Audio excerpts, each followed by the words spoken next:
Have you ever been starting a project and wondering which way to go? Do you do the hard part first or do you do the easy part first? Sometimes it's great to just look at sort of the low-hanging fruit and knock that out. It's a great way to jumpstart a project and show a lot of progress early on.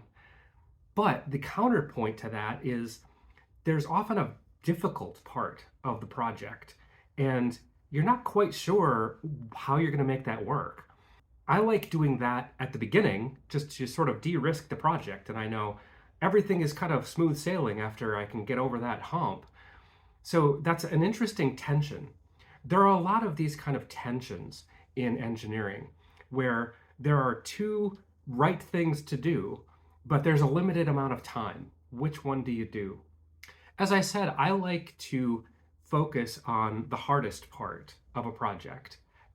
Usually that's the best way, I think, to take the risk out of the project, to know what the path is, and it helps define the rest of the project. The part that could make the project fail or succeed, if you put that right up front, then you're going to know pretty quickly if the project is going to fail or succeed.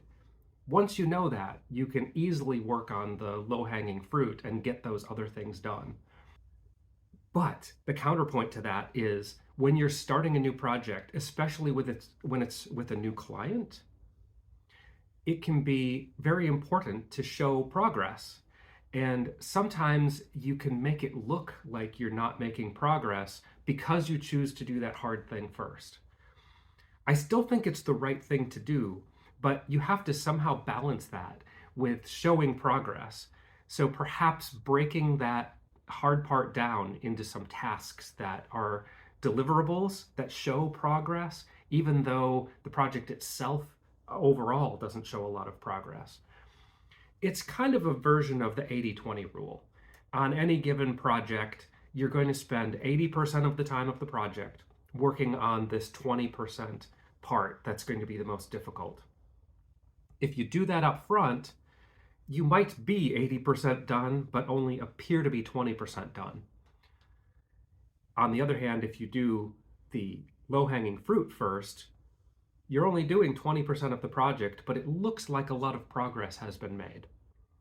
Personally, I don't like creating an illusion, so I would rather go after the difficult part first and make sure that I actually am 80% done rather than looking like it's 80% done. The other problem with waiting to do the difficult part later on in the project is very often the difficult parts are the parts that might actually change the direction of how you go with the project. And if that's the case, if you save it to the end, you might actually have to make changes which would then nullify the work that was done on the easier parts because now those need to be changed as well. So it's a difficult balance. I tend to try to do the difficult things first, at least an experimental version of it to kind of de-risk it and make sure that, yes, this is a good principle and that's going to work. We do that with a lot of our clients and tell them that that's what we're doing and the reason behind that, so that they're not surprised when it appears like there might be a lack of progress, because they know that what we're going after is we're going to do the difficult part because it buys them confidence. We all know that it's difficult at the end of a project, bringing all the pieces together, especially if multiple people have been working on them. All the pieces don't necessarily fit together smoothly.